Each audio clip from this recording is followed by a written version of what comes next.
Et salut à tous, bienvenue dans cette nouvelle vidéo dans laquelle je vais vous parler de Mihawk, Takanome, ou appelé par nous-mêmes francophones œil de faucon. Non, non, je vois venir les œils de pigeon, c'est pas la bonne vidéo. Pourquoi est-il constamment mis en arrière par rapport à d'autres personnages populaires sur les réseaux sociaux, dans les pensées de nombre d'entre la communauté One Piece? Quelle est sa valeur actuelle, et que peut-il nous promettre dans cet arc final qui s'engage à peine? Déjà, avant de commencer, ça va parler du chapitre 1058 qui sort demain et dimanche sur Manga Plus. Donc les personnes qui veulent rester safe, je vous attends au tournant. Donc pour ma review du chapitre qui sortira dès que le chapitre sera officiellement sorti. D'accord? Donc on se dit à demain les amis. Et pour les autres, suivez-moi, c'est parti. Tout d'abord, Mihawk apparaît pour la première fois durant l'arc Baratie. Présenté comme l'un des 7 Shichibukai, Œil de Faucon est connu et considéré sur les mers comme l'épéiste le plus puissant au monde. Un titre assez tape à l'œil, et qui va s'accorder à ceux de Barbe Blanche, l'homme le plus fort au monde, et la créature la plus forte au monde pour Kaido. On nous présente là un personnage qui est encore de manière honoraire le rival de Shanks le Roux, ils sont quand même amis et encore rivaux dans certains databooks, qui gardent des liens cordiaux avec cet homme du fait d'une rivalité passée qui a secoué le monde à cette époque, comme on le sait tous. Le personnage de Takanome reste encore à l'heure actuelle un total mystère, et nous ne connaissons que quelques bribes du passé de cette personne. Donc on a le Kokoto-Yoru, son arme, qui est sa signature, son titre de Shichibukai, sa rivalité ancienne avec Shanks et le très récent spoiler du chapitre 1058, qui nous dévoile son ancien titre de chasseur de marine, quelque chose de très ironique, étant donné qu'à contrario de tous les autres pirates qui sont devenus Shichibukai par des antécédents liés à la piraterie et au crime, Mihawk a été admis à ce rang alors que son passe-temps d'antan était visiblement de chasser ses futurs collègues et employeurs. En outre, tout comme Luffy s'est donné un jour l'ambition de devenir le roi des pirates, Zoro quant à lui, bien avant sa rencontre avec Mihawk, et d'autant plus après sa cuisante défaite, n'a eu que ça en tête. Surpasser celui qui est considéré comme le sabreur numéro 1 mondial. Mais du coup, qu'est-ce qui a fait foirer un jour dans l'esprit de beaucoup cette vision?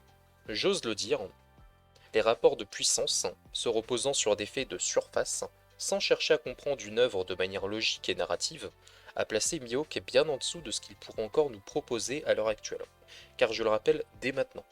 À l'image de Dragon, que beaucoup attendent au tournant sur l'échelle de puissance, Mihawk, qui a littéralement 2 lignes de développement de trame à l'heure actuelle, il n'a pas plus d'éléments que ça. On ne peut pas le statuer pour le moment. Mais je vais vous poser une autre question, et je vous laisserai y répondre en commentaire, les amis, de manière intelligente. Est-ce que vous iriez conclure des choses et placer un personnage dont l'auteur n'a pas même eu le temps de le développer, ça commence à venir avec les derniers chapitres, et statuer de manière définitive son état de puissance? Est-ce que vous iriez prendre un inconnu comme ça et le caser dans une case avec 2 faits d'armes et 2 lignes de narration? Est-ce que vous feriez ça? Je vous laisse y répondre, me donner des arguments, etc. Moi, je réponds en commentaire dès que je peux, il n'y a pas de souci, comme d'habitude.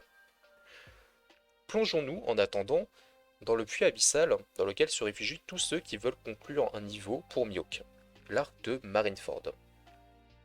Avant de parler de Mihawk dans l'arc de Marineford, je vous vois arriver, je vais rapidement et simplement vous résumer l'enjeu majeur et l'objectif de cet arc. Mettre en avant les pirates de Barbe Blanche lui-même qui doit passer le flambeau à la nouvelle ère, Luffy qui met sa vie en jeu pour sauver son frère, et la marine tout entière qui donne sa vie, littéralement, pour stopper les pirates par tous les moyens possibles. Ainsi, on nous présente une flopée de personnages qui confrontent leurs forces et leurs idéaux dans une guerre au sommet, ce qui rend l'arc très populaire. Sauver Ace, tuer Ace, les 2 grands axes de la guerre, et dans lesquels presque tous les Shichibukai, qui je le rappelle sont des indépendants au final, ne se reconnaissent clairement pas, et le montrent pendant tout l'arc. Doflamingo flex tout au long de Marineford, fait une offre pour l'emploi à Crocodile en plein milieu d'une exécution, Boa Hancock doit participer pour préserver son statut de Shichibukai pour les femmes de son île Amazon Lily, mais attaque sans distinction pirate et marine, n'en a absolument rien à faire. Kuma, j'en parle pas, il est lavé du cerveau, il a pris du détergent. Moria veut des cadavres, donc il est très content d'avoir une guerre sous le nez. Jinbei démissionne instantanément dès son arrivée à Marineford, et etc. etc. Prenons maintenant le personnage de Mihawk, sa psyché, son analyse de la situation, son personnage, et mettons-le dans l'arc de Marineford. Je vous parle pas de puissance, hein. Là je vous parle juste de la psyché de Mihawk, ok? On enlève l'épée, on enlève le haki, on enlève le H2R, enfin oui, enlevez-moi tout ça, ok? Quel est l'enjeu pour Mihawk? Et qu'est-ce qui le motiverait à hurler des noms de techniques cosmiques? Absolument rien. Mihawk n'a aucune attache envers Ace, et contrairement au commandant de Barbe Blanche, le Yonko qui avance vers l'échafaud pour sauver un fils, pour sauver quelqu'un, un compagnon très précieux, bah, à aucun moment Œil de Faucon tryhard sa vie en se jetant sur l'équipage de Barbe Blanche, en hurlant comme un putois, en faisant du Sparta, tu vois, et finit par repartir même sans une tache sur ses vêtements, c'est-à-dire à quel point le gars il a entre guillemets forcé à Marineford. À aucun moment, Mihawk ne s'est senti réellement impliqué dans cette guerre au sommet, qui ne le concernait pas, et a fait acte de présence pour honorer son engagement en tant que Shichibukai. Rien de plus, rien de moins. Pour vous dire, il a pris plus de plaisir et de curiosité à chasser Luffy, pour voir de ses yeux sa capacité à rameuter des gens autour de lui, que Vista qui a un niveau commandant de Yonko par exemple. Et là je vous donne un exemple le plus célèbre sur les réseaux sociaux. Ce qu'il faut comprendre par là, c'est que si l'enjeu de la guerre est vital pour Luffy, qui risquait de perdre Ace, qui est vital pour Barbe Blanche et tous les amis de Ace qui risquent de perdre un camarade précieux, du coup il se donne à fond, Mihawk n'avait aucun enjeu à relever. Et on le sait tous, hein. Cet homme n'est pas du tout dans l'ambition grande échelle, il n'a aucun territoire, n'a pas d'antécédent de terroriste, n'est pas un lecteur de poneglyphes, et ne s'intéresse ni au trône du roi des pirates, ni au fait de prendre le titre de Yonko, case dans laquelle 82% des gens veulent à tout prix le caser pour statuer de son niveau, ce qui est absolument deny, ce qui est complètement faux. Maintenant, c'est à Oda de développer le personnage qui devrait l'être au minimum avant de connaître son sort dans l'arc final. Vous voulez vraiment que Mihawk, 3 lignes de scénario et de développement, se fasse étaler par un Shiryu qui prendrait sa place pour donner du défi à Zoro? Vous voulez vraiment que Vista, commandant de Barbe Blanche, fasse jeu égal avec Mihawk? Parce que là, laissez-moi vous dire les gars, le rêve de Zoro il est bouclé depuis Marineford, et je lui offre un billet d'avion pour retourner à Ice Blue, il pourra toujours aller défoncer l'escalier qu'a tué Kudin, ce sera toujours un meilleur défi, hein. Terminado le perso quoi. Certains vont même, premier degré, me dire qu'il a tout donné contre Luffy Gear 2 Marineford à cause d'une case. Mais juste une case, hein, rien de plus, le délu total quoi. Pour ces gens, j'ai plus les mots les gars. Les gens ne savent pas lire entre les lignes d'un développement de personnage. Pas de respect pour vous les gars, je vous tire mes cartouches comme Beckman avec son AK-47. Ah là je vous descends là. Je vous vois arriver en ligne. Terminado pipo. Ah voilà. Et je vais être clair, net et précis concernant Mihawk les gars. Sa puissance est totalement et parfaitement inconnue à l'heure actuelle. Eiichiro Oda a finalement décidé, chapitre 1057-1058, de le mettre en scène, de lui attribuer un titre qui parle de lui-même. Mihawk aura finalement une histoire à raconter et des faits d'actualité qui vont nous dresser le portrait de ce mur immense que Zoro devra ultimement surpasser. Just wait and see guys. Voilà, c'est tout ce que je voulais dire. Parlons un peu de sa prime dès maintenant, et je vous guide pour cela vers le chapitre 1058 qui sortira légalement dimanche sur Manga Plus, vendredi donc demain pour les plus impatients d'entre vous. 3 milliards 590 000 millions de berries. En nous penchant sur les éléments qui nous sont dévoilés par Brandmad de la marine, qui montrent aux officiers les nouvelles primes ou mises à jour, Mihawk est considéré par tous comme le plus grand TPiste au monde. Et ses prouesses au combat seules, selon les mots de Eiichiro Oda au travers de ce scan, le placent à ce niveau. Ils vont même jusqu'à le comparer à Shanks, en tant qu'épéiste, il lui est supérieur.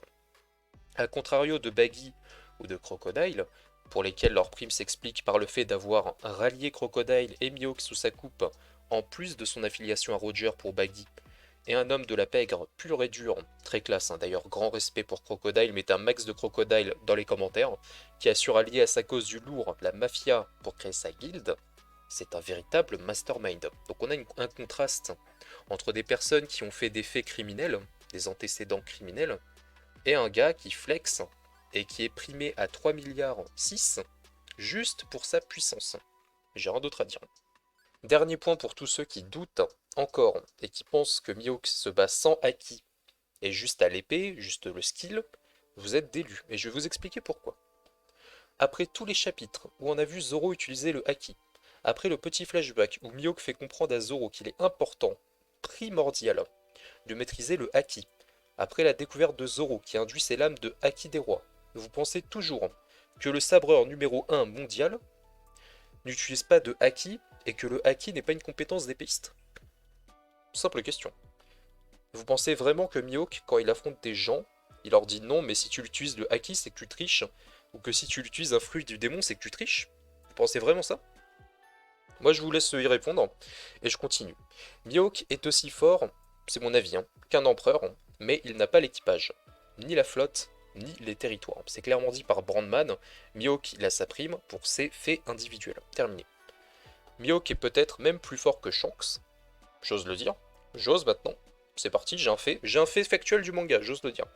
Parce que même s'il utilise du haki, Shanks est un épéiste. Ça c'est prouvé parce qu'il est comparé à Mihawk en tant qu'épéiste. Épéiste plus haki, terminé.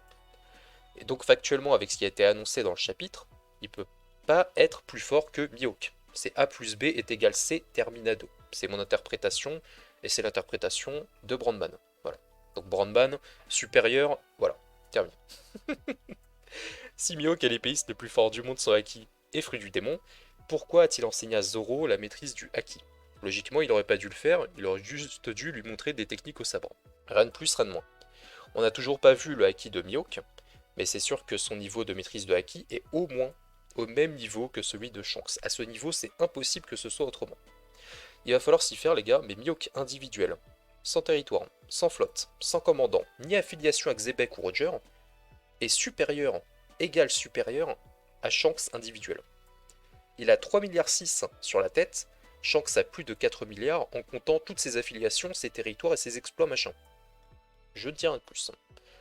Je conclus sur ces mots de sagesse que j'assume à 100%, paix aux fraîches aux détracteurs, et voilà. C'était le petit coup de hype d'un fan de Mihawk, parmi tant d'autres, qui est enfin développé par son auteur, au grand détriment de tous ceux qui l'ont mis plus bactère. Premier degré pour des raisons obscures, c'est un ratio. Et les amis, je dirais ça rapidement, après le katakourisme, le temps est venu d'ériger une statue du Mihawkisme. Let's go. Et voilà pour mon avis sur le personnage de Mihawk, le chasseur de marine, qui nous montrera bien assez vite pourquoi sa prime en milliards individuelle, sans influence, est méritée. En attendant, je vous dis à demain pour une review complète du chapitre, il y a beaucoup de choses à dire, et je vous souhaite un bon jeudi, bonne journée, bonne soirée, paix aux fraîches et amour, à demain.